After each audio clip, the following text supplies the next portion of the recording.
সবার অপরাধ সমান। একজন সাধারণ মুসলিম যদি ধর্ষণ করে তার অপরাধ যেই রকম, আর একজন হুজুর যদি আরেকজন নারীকে ধর্ষণ করে অথবা আরেকজন কিশোরীকে ধর্ষণ করে সেইটার অপরাধ এবং শাস্তি একই রকম। এটাকে আলাদা করে ম্যানিপুলেট করার কিছু নেই। তোমরা যদি এইভাবেই তোমাদের বিশ্ববিদ্যালয়গুলোতে, স্কুল কলেজগুলোতে এইভাবেই খেলা দেখতে থাকো, তো আগামী 50 বছর কেন, আগামী 100 বছর তোমরা দাস এবং গোলামি করে কাটাবা। তোমাদের মাঝে 24-এর পরে আরও 24 আসবে, 17টা 24 আসবে, কিন্তু এই দাসত্ব থেকে তোমরা কোনোদিন মুক্তি পাবে না। সবার আগে এইটা মাথার মধ্যে নিয়ে নিতে হবে আমাদেরকে। আমরা যারা স্কুলে পড়ি, আমরা যারা কলেজে পড়ি অথবা আমরা যারা বিশ্ববিদ্যালয়ে পড়ি, আমাদেরকে এইটা মাথার মধ্যে ঢুকিয়ে নিতে হবে, প্রবেশ করাতে হবে যে আমরা সবাই ইসলামের গুরুত্বপূর্ণ ফরজ বিধান আদায় করি। তোমরা যদি সামান্য খেলা দেখার দাসত্ব থেকে মুক্তি না পাইতে পারো, তোমরা যদি সামান্য আর্জেন্টিনা এবং ব্রাজিল তোমাদের যেটা 100 মাইল দূরে আছে যারা, তাদের দাসত্ব থেকে মুক্তি না পাইতে পারো, তোমরা দাদা বাবুদের দাসত্ব থেকে মুক্তি পাবা যাদের সাথে তোমাদের বর্ডার লেগে আছে। সম্মানিত উপস্থিতি, আজকে আমার জুমার খুতবার সংক্ষিপ্ত আলোচনার বিষয়বস্তু হচ্ছে জ্ঞান অর্জন সম্পর্কে। যখন একটা জাতির শিক্ষানবিশ শ্রেণী অথবা একটা জাতির যুবক শ্রেণী যখন নিজের আসল কাজের চাইতে বাইরের কোনো দেশের খেলাধুলাকে বেশি গুরুত্ব দেয়, যখন একটা দেশের বিশ্ববিদ্যালয়, ভার্সিটি এবং কলেজগুলোতে পড়াশোনার চাইতে খেলাধুলা নিয়ে উল্লাস বেশি হয়, যখন একটা জাতির উঠতি বয়সের যুবকেরা নিজেদের আসল দায়িত্ব, কর্তব্য ভুলে গিয়ে খেল তামাশায় মত্ত থাকাকেই নিজেদের জীবন উপভোগ করা বলে মনে করে, তখন আমি মনে করি যে এই জাতির সবচেয়ে আলোচনার জন্য গুরুত্বপূর্ণ বিষয় হচ্ছে জ্ঞান অর্জন করা।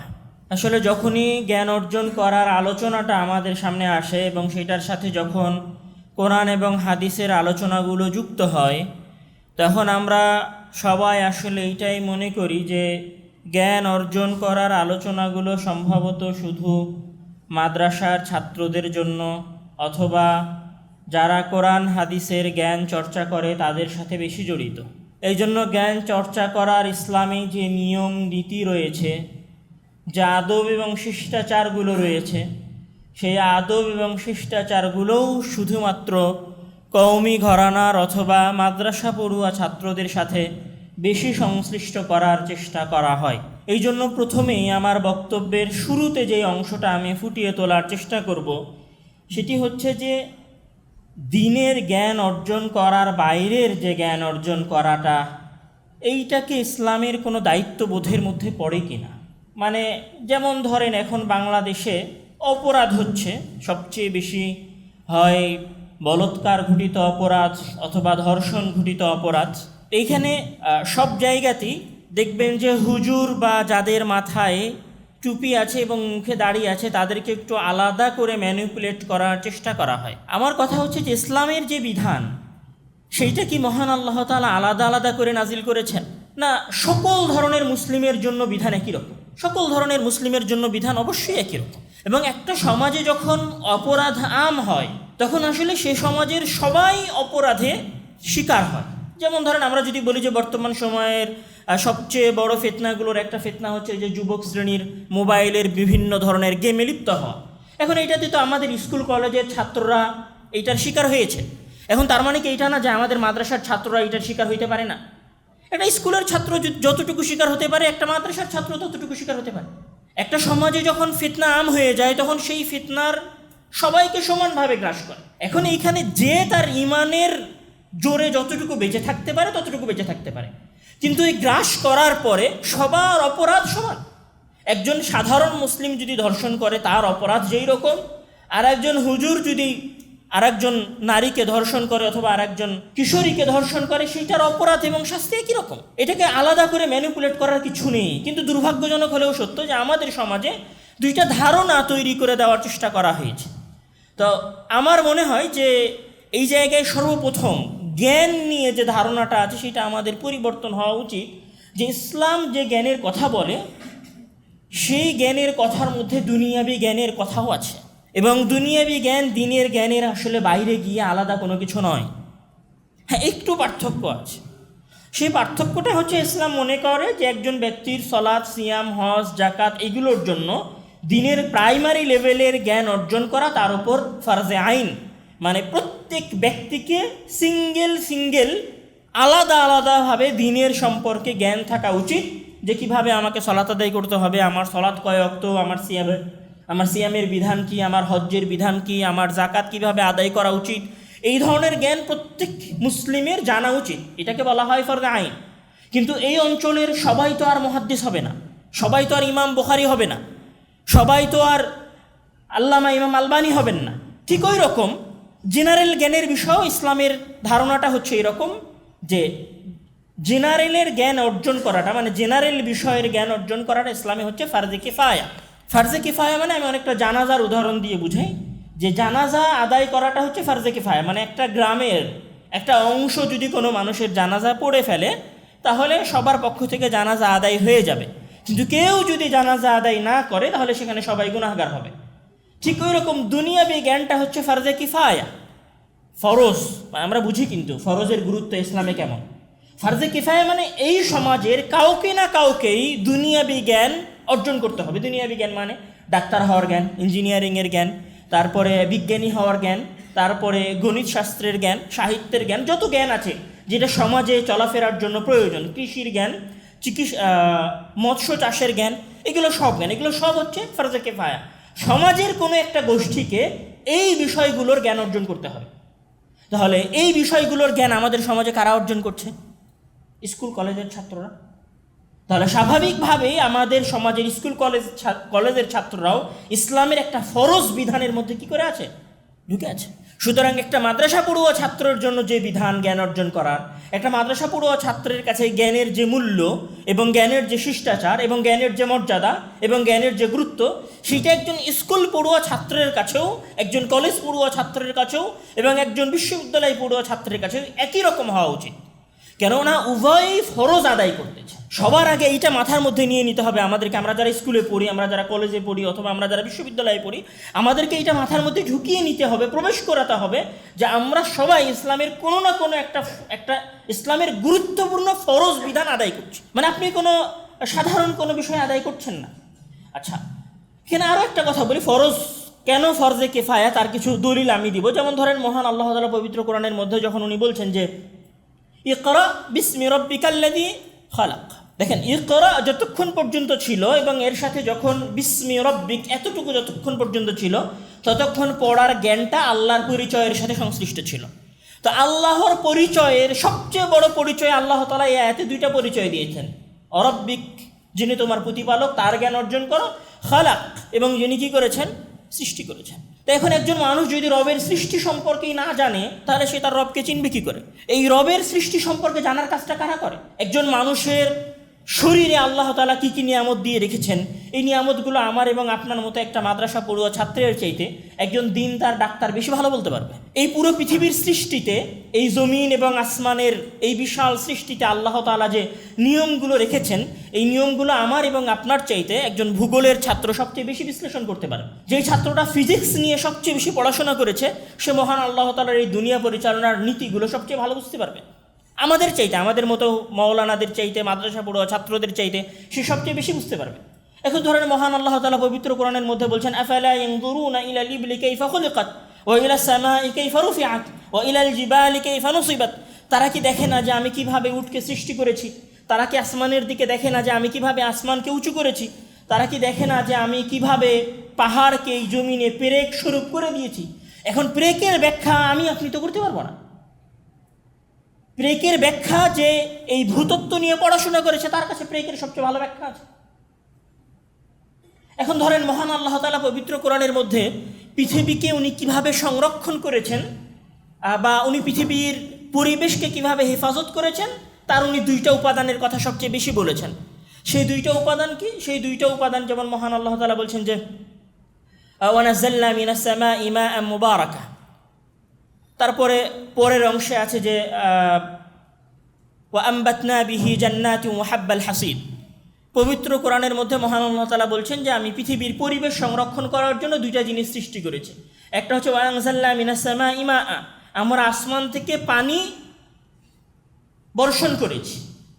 আর দ্বিতীয় যে কথাটা উনি বলছেন যে এই পানি থেকে মাআন মুবারাকা, বিভিন্ন আয়াতে বলেছেন, আমার হয়তো আয়াতটা ভুল হতে পারে, বিভিন্ন আয়াতে মহান আল্লাহ তাআলা বলছেন যে এই পানি থেকে আমি জমিনে হাদায়েকা গুলবা, অথবা জান্নাত, দুইটা শব্দ পবিত্র কোরআনে ব্যবহার করা হয়েছে। যেই বৃষ্টি থেকে আমি দুনিয়াতে, হাদায়েক মানেও বাগান, জান্নাত মানেও বাগান, আমি এই বৃষ্টি থেকে দুনিয়াতে দুইটা জিনিস সৃষ্টি করেছি, জান্নাত সৃষ্টি করেছি এবং হাদায়েক সৃষ্টি করেছি। এখন ধরেন আমি এটাকে আরও বাস্তব করে বুঝাই। আমাদের সমাজে একটা কথা সবচেয়ে বেশি, মাঝে মাঝে দেখবেন সাইনবোর্ডে লেখা আছে, গাছ লাগান পরিবেশ বাঁচান।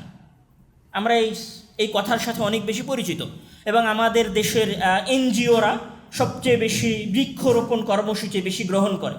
আমি এখানে যে কথাটা বলবো যে বৃক্ষরোপণ কর্মসূচি একজন সাধারণ এনজিওর জন্য যতটুকু গুরুত্বপূর্ণ, তার চাইতে একজন মুসলিমের কাছে এটা ইমানি দায়িত্বের অন্তর্ভুক্ত এবং এটা হচ্ছে ওই বর্ণনার অন্তর্ভুক্ত যেই বর্ণনা মহান আল্লাহ তাআলা পবিত্র কোরআনে দিয়েছেন। মহান আল্লাহ তাআলা বলছেন যে আমি বৃষ্টি বর্ষণ করি এবং সেই বৃষ্টি থেকে জান্নাত তৈরি করি মানুষের বসবাসের জন্য এবং মানুষের থাকার জন্য। আচ্ছা, জান্নাত বা বাগান একটা গাছে হয়? বাগান হওয়ার জন্য কতগুলো গাছ লাগে? অসংখ্য গাছের, বিভিন্ন প্রজাতির গাছের একটা সমাহার যখন একটা জায়গায় ঘটে তখন সেটাকে বাগান বলা হয়। তো মহান আল্লাহ তাআলা পবিত্র কোরআনের মধ্যে জান্নাত এবং হাদায়েক দুটো শব্দ ব্যবহার করেছেন। মানে আল্লাহ তাআলার কাছে এই পৃথিবীর পরিবেশ রক্ষা করার জন্য একটা গাছ রোপণ করা গুরুত্বপূর্ণ নয়, বরং মানুষের উচিত এই পৃথিবীর পরিবেশ রক্ষা করার জন্য বাগান তৈরি করে ফেলা। আমি মনে হয় বুঝাতে পারিনি আমার কথাটা। আমি ইসলামের মানে মহান আল্লাহ তাআলার দুনিয়া সংরক্ষণের উনি যে জায়গাটা বলেছেন সেটা আমি আপনাদের সামনে পেশ করলাম। তো আপনি যদি গাছ নিয়ে পড়াশোনা না করেন, বৃক্ষ নিয়ে পড়াশোনা না করেন, তাহলে তো আপনি বুঝবেন না যে বৃক্ষের কী গুরুত্ব, কেন মহান আল্লাহ তাআলা এই জায়গায় জান্নাতের কথা বললেন, কেন মহান আল্লাহ তাআলা হাদায়েকের কথা বললেন, আর কেন মহান আল্লাহ তাআলা বৃষ্টি বর্ষণের কথা বললেন। একটা গাছ সারাদিনে একটা পূর্ণবয়স্ক গাছ কতটুকু কার্বন ডাই অক্সাইড নিজের মধ্যে নিয়ে নিতে পারে সেটা তো আপনার পড়া উচিত।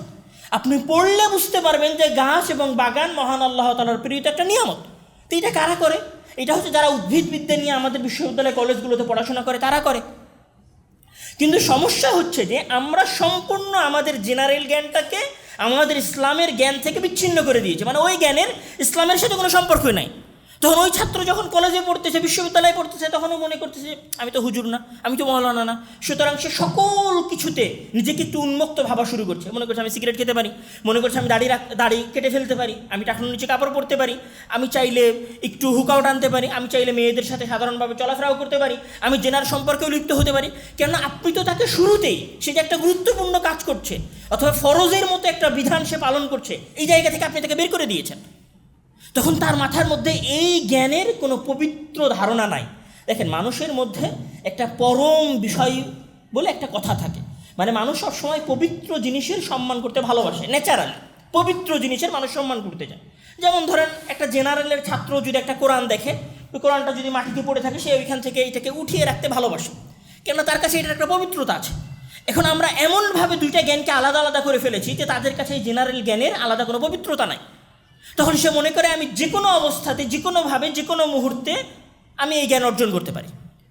যেমন ধরেন একটা মাদ্রাসার ছাত্র যখন মাদ্রাসায় পড়ে, তখন সে যখন কাল আল্লাহ এবং কাল রাসূল পড়ে, তখন তার মাথার মধ্যে থাকে যে আমি আল্লাহর কথা উচ্চারণ করছি, কাল রাসূল বলছি, আমি কাল রাসূল বলার পরে কীভাবে সালাত ছেড়ে থাকতে পারি, আমি কিভাবে খারাপ কাজ করতে পারি, এটা তার মাথার মধ্যে একটু কাজ করার চেষ্টা করে। কিন্তু আমাদের জেনারেল পড়ুয়া ছাত্রদের মধ্যে তো এইটা মাথার মধ্যে কাজ করার চেষ্টা করে না। কিন্তু এটাও যে ফরজ সেটা আমাদেরকে সবার আগে বুঝতে হবে, কেননা আপনি যখন ফরজ বুঝবেন, মানে আপনি যখন মেনে নেবেন যে এটা একটা ফরজ, তখন এই ফরজের উপরে কিছু বিধান আসবে। আপনি যদি নাই মানেন যে এটা ফরজ, তাহলে তো আসলে আর কোনো বিধান আসবে না। আপনি তখন এই জায়গায় পূর্ণ সেকুলার। আমি তখন আপনাকে যদি কোনো বিধান মানার কথাও বলি, তাও আপনি মানতে চাইবেন না। তো সবার আগে আমাদেরকে এটা মানতে হবে যে দুনিয়াবি জ্ঞান অর্জন করা, মানে গণিত শাস্ত্রের জ্ঞান অর্জন করা, চিকিৎসা শাস্ত্রের জ্ঞান অর্জন করা, এইটা ফরজে কিফায়ের অন্তর্ভুক্ত। এই জন্য ইমাম গাজ্জালী রাহিমাহুল্লাহ বলছেন যে আম্মা ফরজুল কিফায়াতি ফাহুয়া ইলমুন লা ইস্তাগনা আনহু ফি কিওয়ামি উমুরিদ দুনিয়া কাত-তিব্বি ওয়া কাল হিসাবি।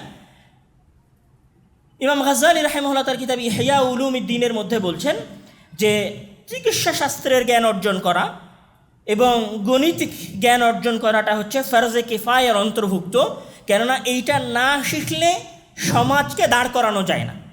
এবং এখানে ইবনুল কাইয়িম রাহিমাহুল্লাহ উনি তার কিতাব তুরুক আল হুকমিয়ার মধ্যে বলছেন যে ও মিন যালিকা ইহতাজান নাস ইলা সিনাআতি তাইফাতিন কাল ফাল্লাহাতি ওয়াল বিনাই ওয়া গায়রি যালিক, মানে উনার মতো ইবনুল কাইয়িম রাহিমাহুল্লাহর মতে এবং ইমাম ইবনে তাইমিয়া রাহিমাহুল্লাহর মতে, এবং এছাড়াও শাইখ বিন বাজ রাহিমাহুল্লাহর যে কথাটা বলেছেন সেটা হচ্ছে যে লা শাক্কা আন্না দিরাসাতা লিল উলুমিদ দুনিয়াবিয়্যাতি আমরুন মাতলুবুন, যে দুনিয়াবি জ্ঞান অর্জন করাটা হচ্ছে ফরজে কিফায়া। এই বিষয়ে ইমাম ইবনে তাইমিয়া রাহিমাহুল্লাহ এবং ইমাম ইবনুল কাইয়িম রাহিমাহুল্লাহরও সেই মতামত আছে। যেমন ইবনে তাইমিয়া রাহিমাহুল্লাহ বলছেন যে ইন্না হাযিহিল আমাল আল্লাতী হিয়া ফরদুন আলাল কিফায়াতি মান লাম ইয়াকুম বিহা ইল্লা ইনসান, যে এই দুনিয়াবি জ্ঞান অর্জন করা হচ্ছে ফারজে কিফায়া। ফারজে কিফায়া মানে এই সমাজের কোনো না কোনো গোষ্ঠীকে এই দুনিয়াবি জ্ঞান অর্জন করতেই হবে, মানে চিকিৎসক হতেই হবে, ইঞ্জিনিয়ার হতেই হবে, ডাক্তার হতেই হবে, ভূগোলবিদ হতেই হবে, উদ্ভিদ সম্পর্কে ভালো জ্ঞান রাখে এরকম মানুষ আমাদের মধ্যে তৈরি হতে হবে। এখন এতটুকু অন্তত আমরা এই জায়গায় প্রমাণিত করতে পারলাম যে দুনিয়াবি জ্ঞান অর্জন করা হচ্ছে ফারদে কিফায়া, মানে ফরজ, এবং আমরা যারা দুনিয়াবি জ্ঞান অর্জন করছি তারা সবাই এই ফরজ বিধানের মধ্যে আছে। এবং আমি একজন দাড়ি টুপিওয়ালা ছাত্র, আমার একটা টিভির সামনে দাঁড়িয়ে খেলা দেখাটা যতটুকু দৃষ্টিকটু একজন স্কুলের ছাত্রের এবং একজন কলেজের ছাত্রের ঠিক ওইভাবেই টিভি ক্যামেরার সামনে দাঁড়িয়ে খেলা দেখাটা সেম লেভেলের দৃষ্টিকটু হওয়া উচিত এই সমাজে। একটা দাড়ি টুপিওয়ালা ছাত্রের একটা মেয়ের সাথে রাস্তায় ফষ্টি নষ্টি করাটা যেমন অপরাধ, ঠিক একটা স্কুল পড়ুয়া এবং কলেজ পড়ুয়া ছাত্রের পার্কে বসে আরেক নারী ক্লাসমেটের সাথে ফষ্টি নষ্টি করাটাও ঠিক একই লেভেলের দৃষ্টিকটু বিষয়। এবং যখন আমাদের সমাজের মানুষেরা দুইটাকে সমান দৃষ্টিতে দেখা শুরু করবে তখন এই অপরাধগুলোর মাত্রা কমে আসবে। যেমন ধরেন একটা হুজুর যে যার মাথায় টুপি আছে, মুখে দাঁড়িয়ে আছে, সে রাস্তায় তার প্রেমিকার হাত ধরে হাঁটতেই ইতস্তত করে, এবং যখন সে হাঁটে তখন আমাদের পাশ থেকে এই ধরনের আওয়াজ হয়তো জনসাধারণ করবে যে হুজুর মানুষ এগুলো কী করছে, তখন সে এগুলো থেকে বিরত থাকার চেষ্টা করে। তো যেই দৃষ্টিটা আমাদের সমাজের মানুষেরা আমাদের হুজুর শ্রেণীদের প্রতি দিয়ে রেখেছে, এই সেম দৃষ্টির হকদার তো আমাদের স্কুল কলেজের ছাত্ররা। কারণ আমি যে হুকুমের মধ্যে, আপনি তো সেই হুকুমের বাইরে নন।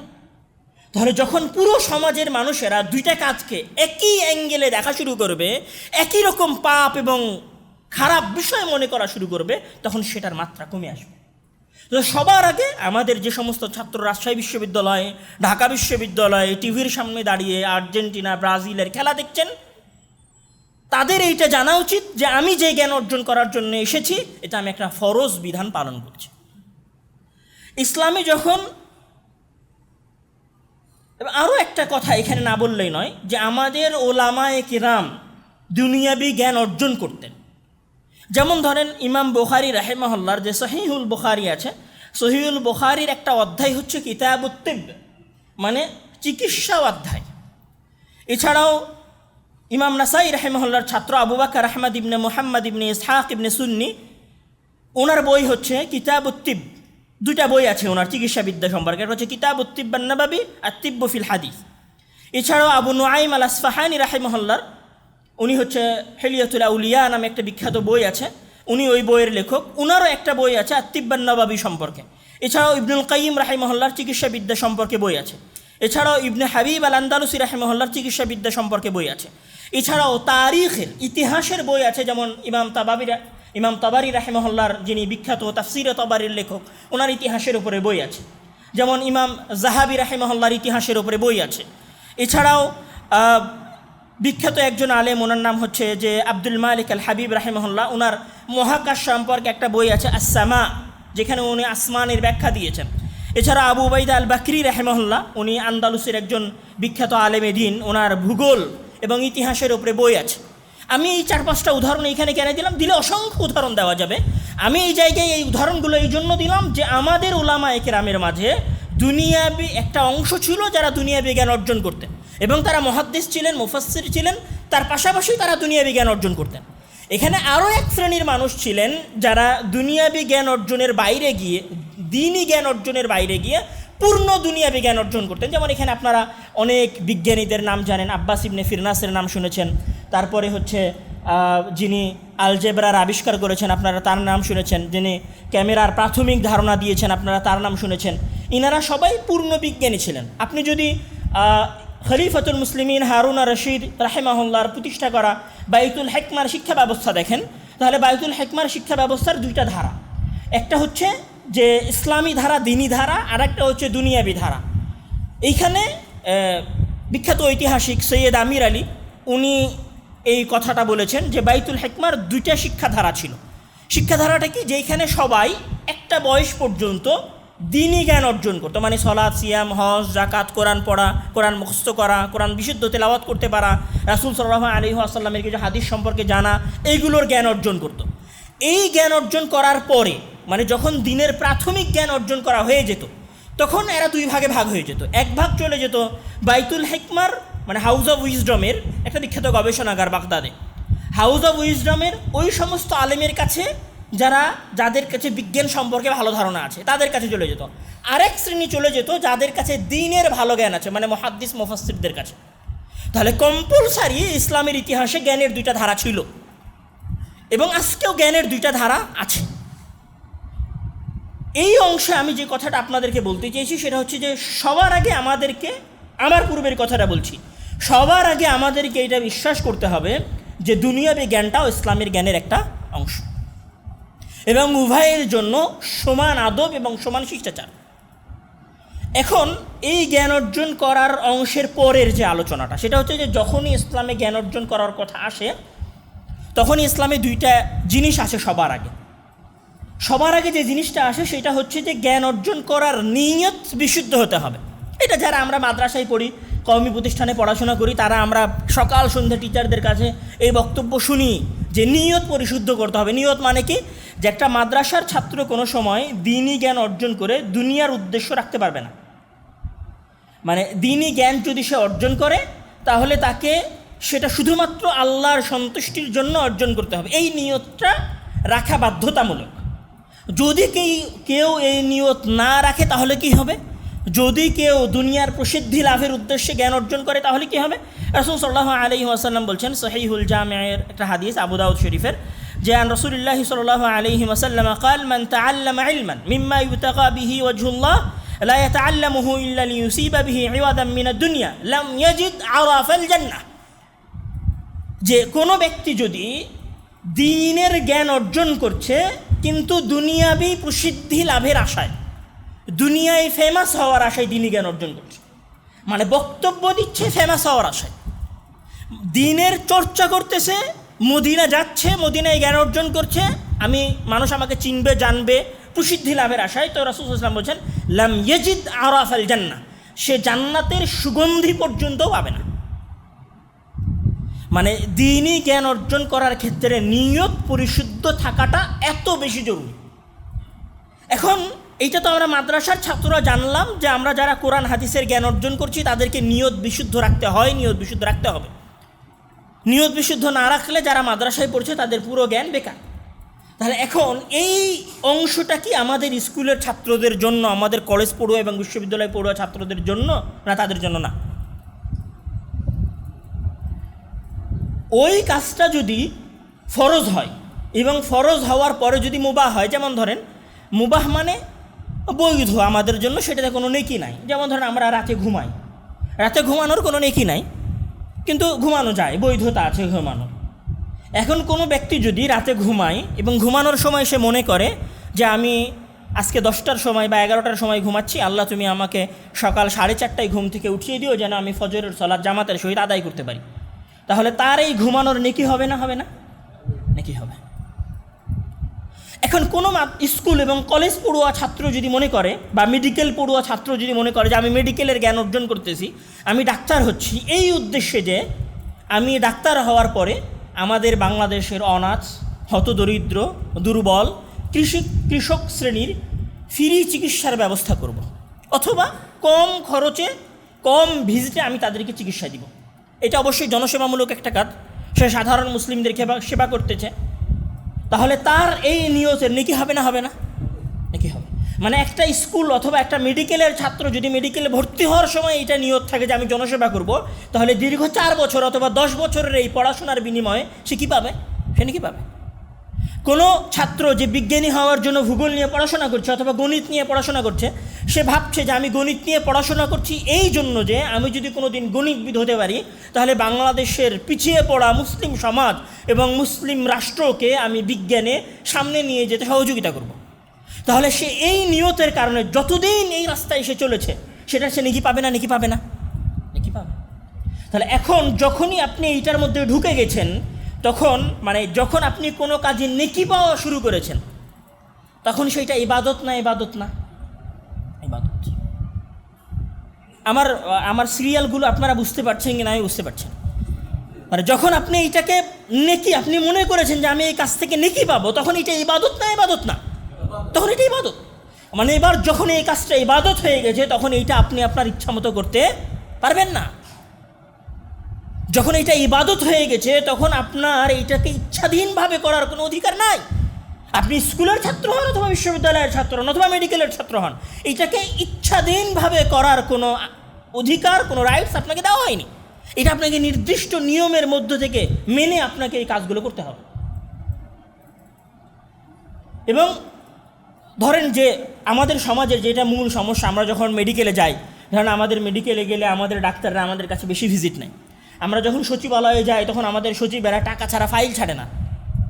আমাদের এই যে দেশের যে রাস্তাঘাটগুলো আছে, এই রাস্তাঘাটগুলো সব আমাদের দেশের বিভিন্ন প্রকৌশলীরা করে। এখন ধরেন আমাদের সকল প্রকৌশলী না, ধরেন আমাদের প্রকৌশলীদের মধ্যে অন্তত 50% প্রকৌশলী, আমাদের ডাক্তারদের মধ্যে 50% ডাক্তার, এবং আমাদের সচিবদের মধ্যে 50% সচিবেরা যদি এটা মনে করা শুরু করতো যে আমরা জ্ঞান অর্জন করেছি আল্লাহর সন্তুষ্টির জন্য, জনসেবা করার জন্য, তাহলে কিছু না হলেও এদেশের জনসাধারণের 50% সমস্যার সমাধান হয়ে যেত। কেন সবাই তখন কিসের জন্য কাজ করতো বলেন? আল্লাহর জন্য কাজ করতো, আখিরাতে প্রতিদান পাওয়ার জন্য কাজ করতো। কেউ তো আর ঘুষ চাইতো না, কেউ এক্সট্রা টাকা চাইতো না, আমাদেরকে নতুন নতুন ঝামেলার মুখাপেক্ষী হতে হতো না। আমাদের ঢাকার রাস্তাগুলো আজকে সকালে পাকা করে কালকে সকালে আবার ভাঙ্গার প্রয়োজন দেখা দিত না। এগুলো কি করে বলেন? কেননা একটা প্রকৌশলী যখন প্রকৌশলী হচ্ছে, মানে একজন ইঞ্জিনিয়ার যখন ইঞ্জিনিয়ার হচ্ছে, তখন তার মাথার মধ্যেই আছে যে আমি বিসিএস দিব, বিসিএস দেওয়ার পরে পার কোনো পরীক্ষা দিব, সরকারি একজন ইঞ্জিনিয়ার হবো, তারপরে তো এই খাতে টাকা আমি শুধু টাকা কামাবো, ভুল ভাল মাস্টার প্ল্যান দিব, এক মাস্টার প্ল্যানকে আমি 10 বার করাবো, তারপরে এখান থেকে টাকা ইনকাম করবো। ঠিক আমাদের ডাক্তাররাও একই রকম মেন্টালিটি, যে এত টাকা খরচ করে আমি ডাক্তার হয়েছি, এই টাকা তো আমাকে উঠাতে হবে। আমি এত টাকা খরচ করে আমেরিকা লন্ডন থেকে পড়াশোনা করে এসেছি ডাক্তারের উপরে, আমাকে এই টাকা তো উঠাতেই হবে। যে উকিল ল করার জন্য লন্ডন গেছে সে তো ভেবেছে আমার বাবা আমাকে 50 লক্ষ টাকা খরচ করে ল পড়াইছে, তো এই টাকা আমাকে উঠাতে হবে না, এই টাকা তো আমাকে উঠাতে হবে। তো কার থেকে এই টাকা উঠাবেন বলেন? ওই ডাক্তারের কাছে কে যাবে? বাংলাদেশের একদম হতদরিদ্র, এই দেশের ধনীরা তো বাইরে যায়, এই দেশের ধনীদের তো এই দেশের ডাক্তাররা পকেট কাটতে পারে না, সচিবেরা তো এই দেশের ধনীদের পকেট কাটতে পারে না। বা আমাদের যে সমস্ত পাসপোর্ট অফিসে যারা আছেন এরা কার কাছ থেকে টাকা নেয় বলেন?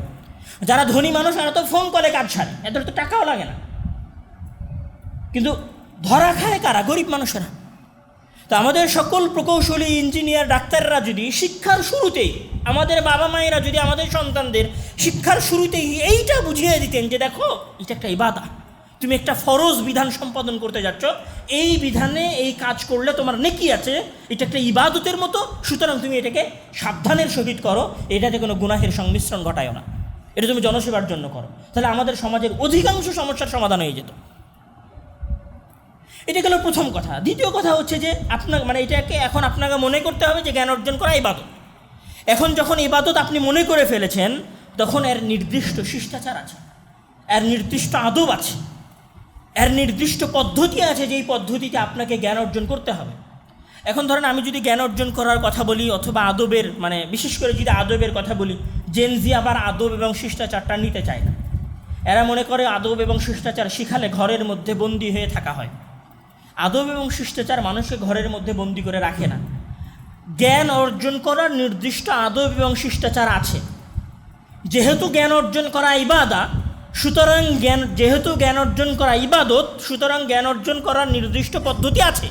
যেহেতু সালাত আদায় করা একটা ইবাদত, সেই জন্য সালাত আদায়ের আলাদা পদ্ধতি আছে যেগুলোতে আমাদেরকে সতর্ক থাকতে হয়। ঠিক ওই রকম জ্ঞান অর্জন করারও আলাদা পদ্ধতি আছে যেগুলোতে আমাদেরকে সতর্ক থাকতে হবে। তার মধ্যে সবার আগে যে জিনিসটা আসবে সমাজের সমস্যাকে সামনে রেখে আমি বলছি, সেটা হচ্ছে আদব এবং শিষ্টাচারের অভাব।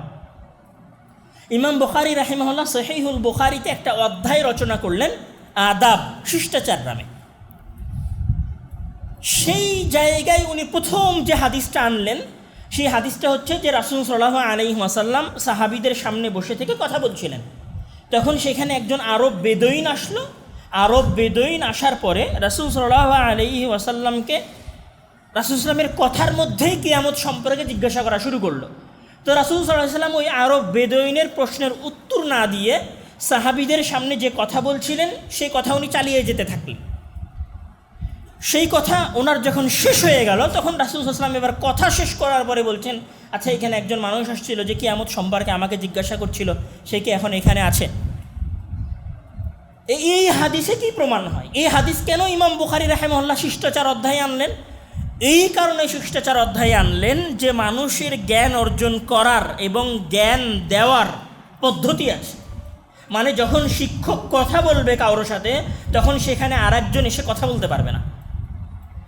এই হাদিসকে সামনে রেখে আবু ইসহাক আল হুয়াইনি রাহিমাহুল্লাহ বলছেন যে আল ইলমু বিলা আবাল আল ইলমু বিলা আদাবিন ওয়া বালুন আলা সাহিবিহি লা তাদখুলুল ইলমা ইল্লা মিন বাবিল আদাব।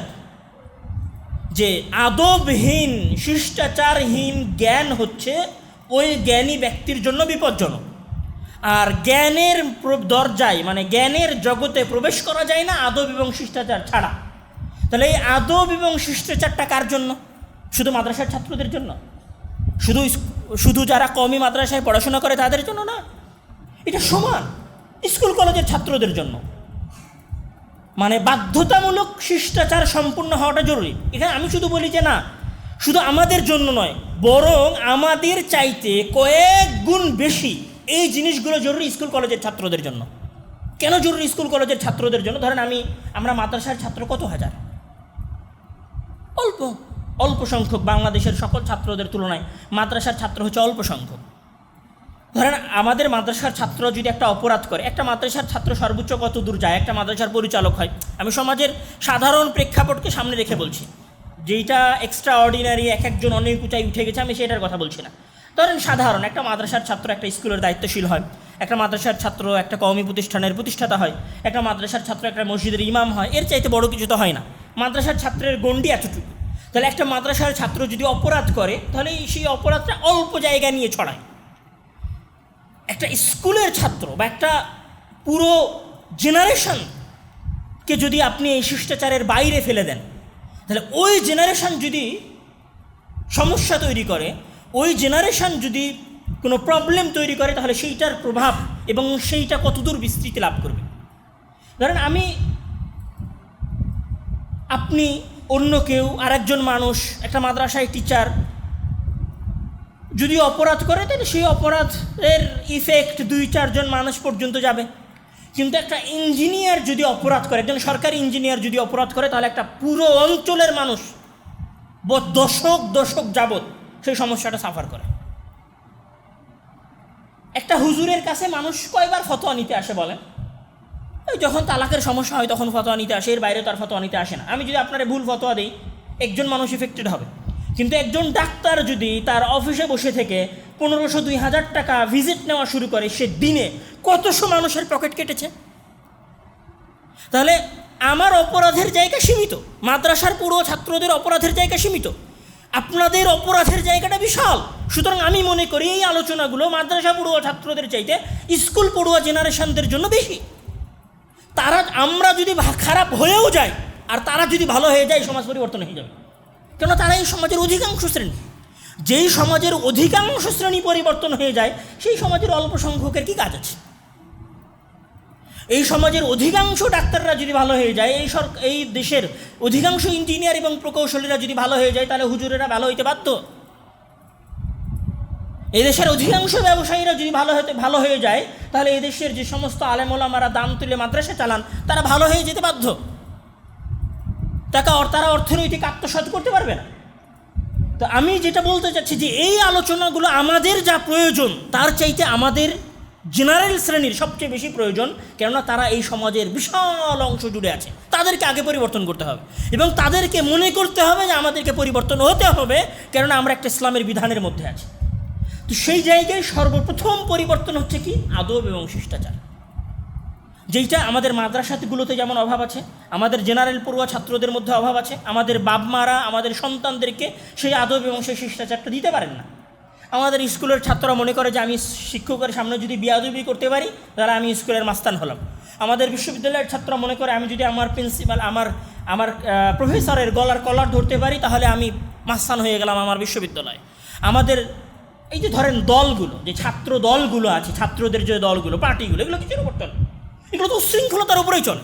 আগামীকাল যদি সকল ছাত্র দলগুলো উচ্ছৃঙ্খলতা ছেড়ে দেয়, এদেরকে কে চিনবে? এদেরকে কেউ চিনবে না। এরা তো মাস্তানি করেই খায় এবং এরা বিশ্ববিদ্যালয় এবং বিশ্ববিদ্যালয়ের বাইরে মাস্তানি করার জন্য বিখ্যাত। এরা যদি, এদের মাস্তানিটাই তো অভদ্রতা। এখন এরা যদি ভদ্র হয়ে যায়, মনে করে যে আমরা ফরজ বিধান পালন করছি, ইসলামের একটা গুরুত্বপূর্ণ কাজ করছি, সেটা মনে করে যদি এরা শিষ্টাচার সম্পূর্ণ হয়ে যায়, এরা সব ভদ্র হয়ে যাবে। এদের দলও চলবে না 2 দিন পর। এদের দল চলেও সন্ত্রাসীর উপর দিয়ে। মানে আপনি যদি সন্ত্রাসী না করতে পারেন, মানুষ তো আপনারে গুনবে না। আপনি সন্ত্রাসী করতে পারেন বলেই তো মানুষ আপনারে গণে। তো এই জায়গায় আমাদের জেনারেশনের সবচেয়ে বড় যে জিনিসটা প্রয়োজন সেটা হচ্ছে আদব এবং শিষ্টাচার শেখা। এখানে 2-1টা ঘটনা না বললেই নয়। ইমাম আহমদ ইবনে হাম্বল রাহিমাহুল্লাহর দার্সে 5000-এরও বেশি ছাত্র উপস্থিত হতো। ইমাম আহমদ ইবনে হাম্বল হচ্ছেন 10 লক্ষ হাদিসের হাফেজ। আপনারা সবাই তার নাম শুনেছেন এবং তাকে জানেন তার সম্পর্কে। ইমাম আহমদ ইবনে হাম্বলের দার্সে 5000 ছাত্র বসত, তারও বেশি। কিন্তু সেই যুগে তার মাইক ছিল না। তার সামনে সর্বোচ্চ 100 জন ছাত্র তার মুখের কথা শুনতে পেত। বাকি এই যে হাজার হাজার ছাত্র তার দার্সে কেন আসতো? বাকি হাজার হাজার ছাত্র তার দার্সে আসতো শুধুমাত্র তার কাছে শিষ্টাচার এবং আদব শেখার জন্য। ইমাম মালিক রাহিমাহুল্লাহর মা ইমাম মালিক রাহিমাহুল্লাহকে তার ছোট অবস্থায় মদিনা আর একজন বিখ্যাত আলেম রাবিয়া, ফারুখের সন্তান রাবিয়ার কাছে জ্ঞান অর্জন করার জন্য পাঠাচ্ছেন। রাবিয়া হচ্ছেন মদিনার সবচেয়ে বড় আলেমদের একজন। তার কাছে ইমাম মালিকের মা জ্ঞান অর্জন করার জন্য পাঠাচ্ছেন। তো ইমাম মালিক রাহিমাহুল্লাহ বলছেন যে কানাত উম্মি তুআম্মিমুনি ওয়া ইয়াকুলু লি ইযহাব ইলা রাবিআতা ফাতাআল্লাম মিন আদাবিহি ক্বাবলা ইলমিহি। তুমি রাবিয়ার কাছে যাও এবং রাবিয়ার কাছে জ্ঞান অর্জন করার আগে তার কাছ থেকে তার শিষ্টাচার শেখো। মানে একজন ছাত্র স্কুলে যাবে সবার আগে তার টিচারের কাছে কি শেখার জন্য? আদব এবং শিষ্টাচার শেখার জন্য। এখন আমাদের টিচাররাও বেয়াদব, আমাদের ছাত্ররাও বেয়াদব। ফুল জেনারেশন বেয়াদবের উপরে গড়ে উঠতেছে, বা অধিকাংশ জেনারেশন বেয়াদবির উপরে গড়ে উঠতেছে। অথবা যারা সমাজে প্রভাব বিস্তার করতে পারে তারা বেয়াদবির উপরে গড়ে উঠতেছে। আর যারা বেয়াদবিটা করতে পারছে না, এরা এই সমাজের সবচেয়ে অসহায় শ্রেণী, মধ্যবিত্ত পরিবারের সন্তান। এরা আগেও গোলাম ছিল, এখনও গোলাম আছে, আগেও দাস ছিল, এখনও দাস আছে। এই জন্যই সমাজের কোনো পরিবর্তন ঘটে নাই।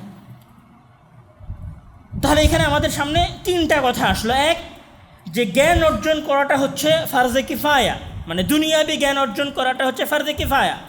দ্বিতীয় কথা আসলো যে ফারজে কিফায়া মানে দুনিয়াবি জ্ঞান অর্জন করেও নেকি পাওয়া যায়।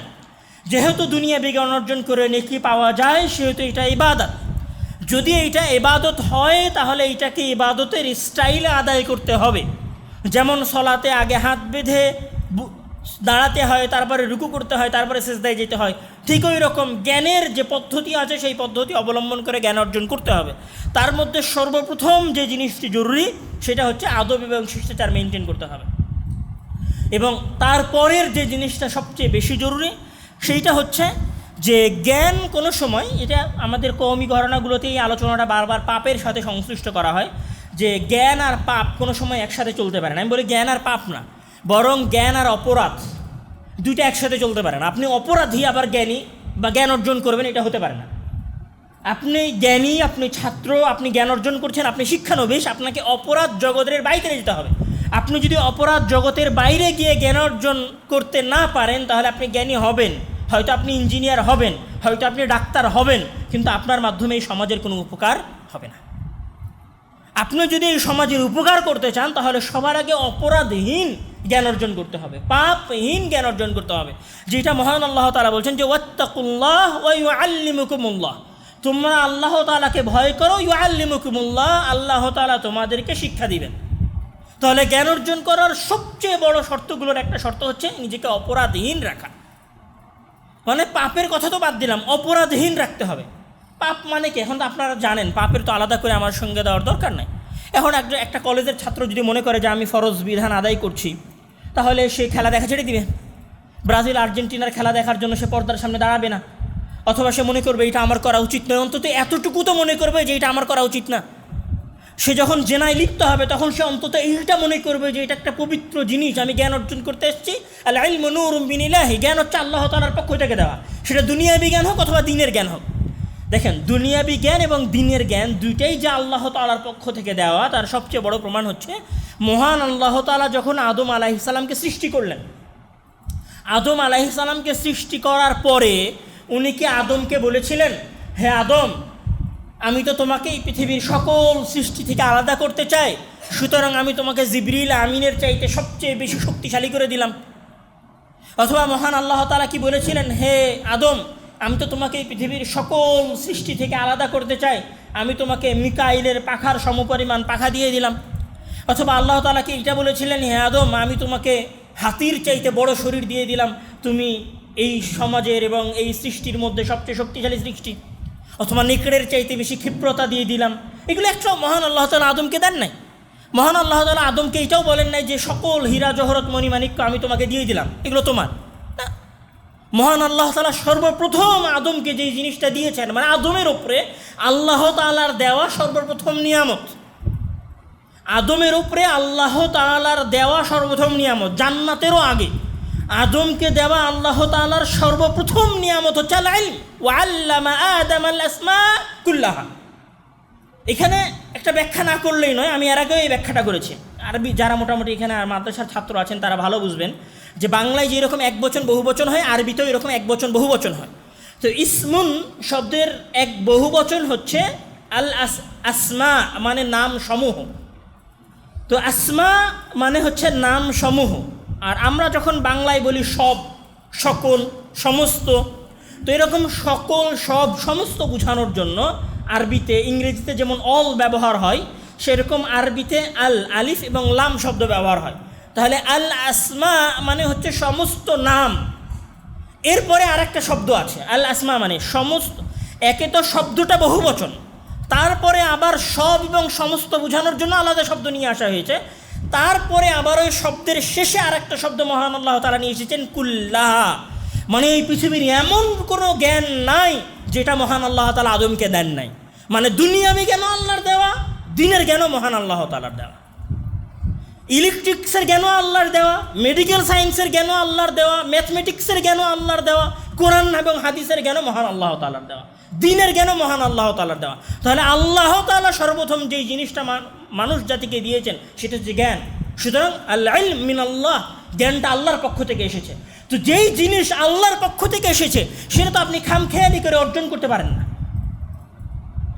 এখানে আরেকটা কথা বলেছি, ওই কথাটা বলি। আল্লাহ তাআলা যখন জ্ঞান দিয়ে দিলেন, জ্ঞান দেওয়ার পরে ফেরেশতাদেরকে বললেন যে তোমরা আদমকে সিজদা করো। মুফাসসিরিনে কেরাম এখানে বলছেন যে আদমের সম্মান ছিল আদমের জ্ঞানের কারণ। সকল ফেরেশতারা আদম আলাইহিস সালামকে সিজদা করেছেন, সকল ফেরেশতারা। তো এই যে সিজদা করাটা সেটাও ছিল জ্ঞানের কারণে। মানে মহান আল্লাহ তাআলা দেখিয়ে দিয়েছেন যে এই পৃথিবীর মানুষের সম্মান নির্ধারণ হবে জ্ঞানের ওপর ভিত্তি করে। জ্ঞানের ওপর ভিত্তি করে সম্মান নির্ধারিত হয়েছে বলেই আজকে আমরা চায়নার কাছে গেছি। জ্ঞানের ওপর ভিত্তি করে সম্মান নির্ধারিত হয়েছে বলে আমরা আজকে আমেরিকাকে ভয় পাই। জ্ঞানের ওপর ভিত্তি করে সম্মান নির্ধারিত হয়েছে বলে আজকে আমরা 50, 60, 70 লক্ষ টাকা খরচ করে ইংল্যান্ড, আমেরিকা এবং ব্রিটেনে যাই। জ্ঞানটাই সম্মানের মানদণ্ড। এটা এমনি এমনি মানদণ্ড হয় নাই, এটা আল্লাহ তাআলা নির্ধারণ করে দিয়েছেন যে সম্মানের মানদণ্ড, মর্যাদার মানদণ্ড হচ্ছে অনেকগুলো মানদণ্ডের একটা মানদণ্ড হচ্ছে জ্ঞান, মানে দুনিয়াবি মানদণ্ড। বাকি আখিরাতের মানদণ্ড তো তাকওয়া। আখিরাতে কে সম্মান পাবে আর কে সম্মান পাবে না সেটা তো তাকওয়ার উপর নির্ভরশীল। কিন্তু দুনিয়াবি মান এবং মর্যাদার মানদণ্ড হচ্ছে জ্ঞান। যাদের কাছে, যে জাতির কাছে বেশি জ্ঞান থাকবে সেই জাতি সবচেয়ে বেশি সম্মানিত হবে। তো অন্তত এই অংশে আমরা এটা প্রমাণ করতে পেরেছি যে জ্ঞান হচ্ছে আল্লাহ তাআলার পক্ষ থেকে দেওয়া। এবং জ্ঞান অর্জনের এই ঘটনার পরে মহান আল্লাহ তাআলা বলছেন, ইয়া আদম ফাসকুন আনতা ওয়া যাওজুকাল জান্নাহ, তুমি এবং তোমার স্ত্রী এখন জান্নাতে বসবাস করো। মানে জান্নাতের আগেও মহান আল্লাহ তাআলা আদমকে জ্ঞান দিয়েছিলেন। সুতরাং দুনিয়াবি জ্ঞান, ইঞ্জিনিয়ারিংয়ের জ্ঞান, কোনো জ্ঞান মহান আল্লাহ তাআলার দেওয়ার বাইরে নয়। তাহলে জ্ঞান যদি মহান আল্লাহ তাআলার পক্ষ থেকে দেওয়া হয়, তাহলে আপনি মহান আল্লাহ তাআলার পক্ষ থেকে দেওয়া জ্ঞানকে তো আল্লাহর বিরোধিতা করে অর্জন করতে পারবেন না। আল্লাহর বিরোধিতা করা মানে কি? মানুষ খুন করা আল্লাহর বিরোধিতা করা। চাকু নিয়ে আরেকজনের পিছনে দৌড়ানো হচ্ছে আল্লাহর বিরোধিতা করা। দল করে আরেকজন মানুষকে কষ্ট দেওয়া হচ্ছে আল্লাহর বিরোধিতা করা। এই বিশাল পর্দা টাঙিয়ে খেলা দেখা হচ্ছে আল্লাহর বিরোধিতা করা। তো আল্লাহর বিরোধিতা করে আপনি জ্ঞান অর্জন করতে পারবেন না। আর আপনি যদি জ্ঞান অর্জন করেনও, আল্লাহর বিরোধিতা করে আপনি যদি জ্ঞান অর্জন করেনও, তাহলে ওই জ্ঞান সমাজের এবং সমাজের মানুষের কোনো উপকারে আসবে না, যেমনটা আসতেছে না এখন। যেমন এই জ্ঞান এবং এই শিক্ষিত সমাজ আমাদেরকে উপকার দিচ্ছে না। কেন? আজ থেকে 50-60 বছর আগে এই দেশের মানুষ যত শিক্ষিত ছিল, আজ থেকে 50-60 বছর পরে এই দেশের মানুষ তার থেকে বেশি শিক্ষিত হয় নাই, শিক্ষার হার বাড়ে নাই।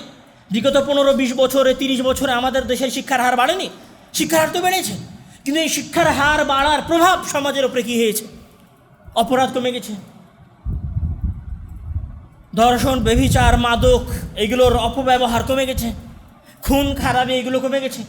মানুষ দিন দিন অমানুষ হয়ে উঠছে, মানুষ দিন দিন তার মানুষত্ব হারাচ্ছে। তাহলে আমাদের এই জ্ঞান আমাদেরকে সংশোধন করতে পারে নাই। সুতরাং আমাদেরকে আমাদের জ্ঞান অর্জন করতে হবে রাসূল সাল্লাল্লাহু আলাইহি ওয়াসাল্লাম এবং মহান আল্লাহ তাআলা যেভাবে জ্ঞান অর্জন করতে বলেছেন সেইভাবে। আমি আমার একদম আলোচনার শেষের দিকে চলে এসেছে। আব্দুল্লাহ ইবনে মাসউদ রাদিয়াল্লাহু তাআলা আনহু বলছেন যে ইন্নী লা আহসিবুর রাজুলা ইয়ানসাল ইলমা বিল খাতিআতি ইয়ামালুহা। আমি মনে করি যে একজন মানুষ তার অর্জিত জ্ঞান ভুলে যায়, একজন মানুষ তার অর্জিত জ্ঞান ভুলে যায় তার পাপের মাধ্যমে। জ্ঞান ভুলে যায় মানে কি? বাস্তবে জ্ঞান ভুলে যায় আর জ্ঞানের উপকার ভুলে যায়। তখন সে তার জ্ঞানকে কোনো উপকার কাজে লাগাতে পারে না। এটাই ঘটেছে আমাদের সমাজে। এখন সবচেয়ে আফসোসের এবং দুঃখজনক বিষয় হলো, আমি এইটা বলতে চাই না যে খেলা দেখা হারাম, হারাম সেটা তো আমাদের আলেম ওলামারা ফতোয়া দিয়ে রেখেছেন, আমি হারামের জায়গায় বলছি না।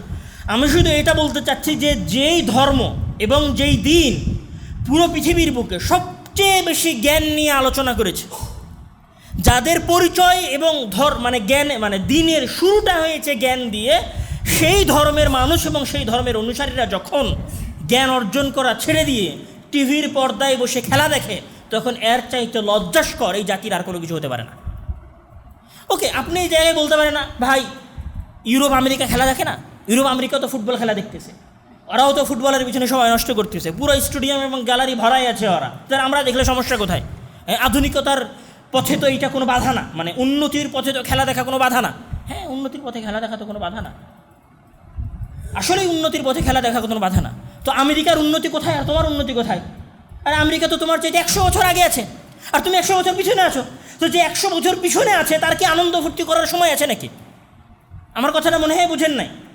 আপনি বলছেন ওরাও তো আনন্দ ফুর্তি করতেছে, জার্মানিও ফুটবল খেলায় ব্যস্ত হয়ে আছে, আমেরিকাও ফুটবল খেলায় ব্যস্ত হয়ে আছে, চীনও তাদের খেলাধুলায় ব্যস্ত হয়ে আছে। ঠিক আছে, খেলাধুলায় ব্যস্ত হয়ে আছে, তো তুমি খেলাধুলায় ব্যস্ত হও, ওকে, আগে তুমি তাদের কাছে যাও, তাদের সমান হও। আগামী 100, ওরা তো 100 বছর আগায় আছে। তোমরা যারা আমাদের ছাত্রদের মধ্যে আমাদের অনেক ছাত্র প্রতিনিধি চায়নায় গিয়ে যারা দেখে আসছে যে বাংলাদেশ আর চায়নার মাঝে কত বছরের ডিস্টেন্স। আমাদের প্রধানমন্ত্রী সাহেব চীনে গেলেন, উনি 900 কিলোমিটার রাস্তা কয়েক ঘন্টায় পার করে ফেলেছেন। উনি দেখে এসেছেন যে চীন কত উন্নত, আমাদের চাইতে 50-100 বছর আগায় আছে। তো আমাদের চাইতে 50-100 বছর যারা এগিয়ে আছে, তাদের খেলাধুলা দেখে, তাদের আনন্দ ফুর্তি দেখে 100 বছর পিছিয়ে থাকা কেউ যদি মনে করে আমিও আনন্দ ফুর্তি করি, তাহলে তার চাইতে বেওকুফ গাধা তো আর কেউ হইতে পারে না, তার চাইতে উল্লু তো আর কেউ হইতে পারে না। আরে ও তোমার ঠিক আছে, তুমি খেলো, আগে ওর কাছে যাও।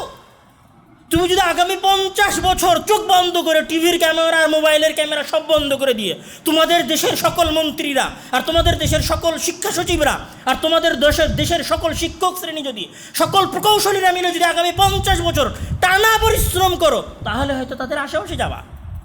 সেটা করো, সেটা যেদিন করতে পারবা সেদিন তুমি খেলা দেখো। সেটা করা পর্যন্ত তুমি আধুনিকতার ধোঁয়া তুলে, আধুনিকতার কথা তুলে এই খেলা দেখা জায়েজ করার রাস্তা খুঁজিও না। খেলা দেখলে কেউ আধুনিক হয় না। আবার বলে দিলাম, খেলা, তোমার কথা স্বীকার করার পরে আবার বলছি, খেলা দেখলে কেউ আধুনিক হয় না, মোবাইল চালালে কেউ আধুনিক হয় না, পকেট থেকে iPhone 17 Pro Max বের করলে কেউ আধুনিক হয় না, রাস্তায় BMW আর মার্সিডিজ গাড়ি চালালে কোনো জাতি আধুনিক হয় নাই। আজকে একদম ফ্র্যাঙ্কলি বলতেছি, আজকে ধরেন দুবাই, তারা পৃথিবীর সবচেয়ে উন্নত দেশ তৈরি করেছে, দেশ তৈরি করে টাকা কামাইছে, কিন্তু তারা আধুনিক হয় নাই। তাদের যে শ্রেণী ছিল, ওখানে যে ধরেন মার্সিডিজ গাড়িটা চলতেছে, এই মার্সিডিজ গাড়িটা কার? এই BMW গাড়িটা চলছে, BMW গাড়িটা কার? ওই যে ফ্রডের যে গাড়িটা চলতেছে, ওই ফ্রডের গাড়িটা কার? এটা সব নামে কেন? তোমাদের যে ইঞ্জিনিয়ারেরা তোমাদের 100 তলা বিল্ডিংয়ের প্ল্যান করে দিয়েছে তারা কারা? মানে এগুলোও আধুনিকতা না। যেটাকে তুমি আধুনিকতা মনে করছো সেটা আধুনিকতা না। হিজাব খুলে ফেললেই কেউ আধুনিক হয় না, আর টিভির পর্দার সামনে দাঁড়িয়ে খেলা দেখলেই কেউ আধুনিক হয় না। কোনো শিক্ষা শ্রেণী যদি মনে করে, কোনো শিক্ষিত শ্রেণী যদি মনে করে যে আমি আমার হাফ প্যান্ট পরা যেদিন শুরু করব সেদিন আমি আধুনিক হয়ে যাব, আমার বোরকা যেদিন আমি খুলে ফেলবো সেদিন আমি আধুনিক হয়ে যাব, তাহলে এটা ভুল ধারণা। যেই দিন তোমাদের মাথায় টুপি ছিল আর তোমাদের মুখে দাড়ি ছিল, যেই দিন তোমাদের মহিলারা বোরকা পরে চলাফেরা করতো, সেই দিনই তোমরা সবচেয়ে বেশি আধুনিক ছিলা। যদি সেটা বিশ্বাস না হয় তাহলে আজ থেকে 300 বছর আগেকার ইতিহাস খুলে দেখো। যদি সেটা বিশ্বাস না হয় তাহলে বাগদাদের ইতিহাস খুলে দেখো। যদি সেটা বিশ্বাস না হয় তাহলে তোমরা স্পেনের ইতিহাস খুলে দেখো। মুসলমানদের যেমন আমি এখানে তুই একটা কথা বললেই নয়, বিখ্যাত ঐতিহাসিক যেমন Will Durant, Robert Briffault, George Sarton, তারপরে সিগ্রিড হুনকে, এনারা সবাই একটা কথা বলেছেন যে বর্তমান যে ইউরোপীয় সভ্যতা এবং প্রাচীন যে সভ্যতা, এই প্রাচীন সভ্যতার মাঝে যারা স্মৃতিবন্ধন করেছে তারা হচ্ছে 500 বছরের, 700 বছরের, 1000 বছরের মুসলমানদের সভ্যতা। মানে প্রাচীন সভ্যতা এবং আধুনিক সভ্যতার মাঝে যারা সেতুবন্ধন তৈরি করে দিয়েছে, জ্ঞানের সেতু যারা তৈরি করেছে, এই জ্ঞানের সেতু যারা তৈরি করেছিল তারা মুসলমানেরা ছিল। তারা আধুনিক ছিল না। স্পেনের মুসলমানেরা আধুনিক ছিল না, বাগদাদের মুসলমানেরা আধুনিক ছিল না, গ্রানাডার মুসলমানেরা আধুনিক ছিল না। অবশ্যই আধুনিক ছিল, তোমাদের চেয়ে 1000 গুণ বেশি আধুনিক ছিল। আধুনিক হওয়ার জন্য আরেকজনকে অনুকরণ করার দরকার হয় না। আধুনিক হওয়ার জন্য বাড়ির ঘরের টিভি রাস্তায় লাগানোর প্রয়োজন হয় না। আধুনিক হওয়ার জন্য জ্ঞান অর্জন করতে হয়। তোমরা যদি এইভাবেই তোমাদের বিশ্ববিদ্যালয়গুলোতে, স্কুল কলেজগুলোতে এইভাবেই খেলা দেখতে থাকো তো আগামী 50 বছর কেন, আগামী 100 বছর তোমরা দাস এবং গোলামি করে কাটাবা। তোমাদের মাঝে 24-এর পরে আরও 24 আসবে, 17টা 24 আসবে, কিন্তু এই দাসত্ব থেকে তোমরা কোনোদিন মুক্তি পাবা না। তোমরা যদি সামান্য খেলা দেখার দাসত্ব থেকে মুক্তি না পাইতে পারো, তোমরা যদি সামান্য আর্জেন্টিনা এবং ব্রাজিল তোমাদের যেটা 100 মাইল দূরে আছে যারা, তাদের দাসত্ব থেকে মুক্তি না পাইতে পারো, তোমরা দাদা বাবুদের দাসত্ব থেকে মুক্তি পাবা যাদের সাথে তোমাদের বর্ডার লেগে আছে? আজীব ব্যাপার, অসম্ভব বিষয়। তোমার মস্তিষ্ক যদি মুক্তি না পায় তাহলে তুমি কোনোদিন কারোর কাছ থেকে মুক্তি পাবা না। সামান্য খেলা দেখায় যদি তোমার মস্তিষ্ক আটকে থাকে তাহলে তুমি কোনোদিন মুক্তি পাবা না। গোলামি এবং দাসত্ব তোমার নসিবে লেখা আছে। সম্মানিত উপস্থিতি, আমি সব শেষে কথা বলতে চাইব যে জ্ঞান অর্জন করা এবং বিদ্যাপীঠ একটা পবিত্র জায়গা। এটা অপরাধের জায়গা নয়, এটা গুনাহের জায়গা নয়, এটা পাপে লিপ্ত হওয়ার জায়গা নয়, এটা অপরাধ তৈরি করার কারখানা নয়। এটা হচ্ছে একটা পবিত্র জায়গা। এখানে পবিত্রতা বজায় রেখে জ্ঞান অর্জন করা উচিত। এইখানকার শিষ্টাচার বজায় রেখে জ্ঞান অর্জন করা উচিত। যেই দিন এই জাতি জ্ঞানের এই মর্যাদা বুঝবে এবং জ্ঞানের পবিত্রতা রক্ষা করে জ্ঞান অর্জন করতে পারবে, তা না আগামী 30 থেকে 40 বছর পরিশ্রম করলে, তাহলে হয়তো এই জাতি কোনোদিন মুক্তির পথ পাবে। মহান আল্লাহ তাআলা আমাদের সবাইকে এবং আমাদের মাঝের শিক্ষিত শ্রেণীকে জ্ঞানের এই মর্যাদা এবং দুনিয়াবি জ্ঞান অর্জন করাও যে একটা ফরজ বিধান এবং ফারজে কিফায়া, এইটা বুঝে জেনে আর শিষ্টাচার এবং আদবকে সামনে রেখে জ্ঞান অর্জন করার তৌফিক দান করুক। আল্লাহুম্মা আমিন। ওয়া আখিরু দাওয়ানা আলহামদুলিল্লাহি রাব্বিল আলামিন।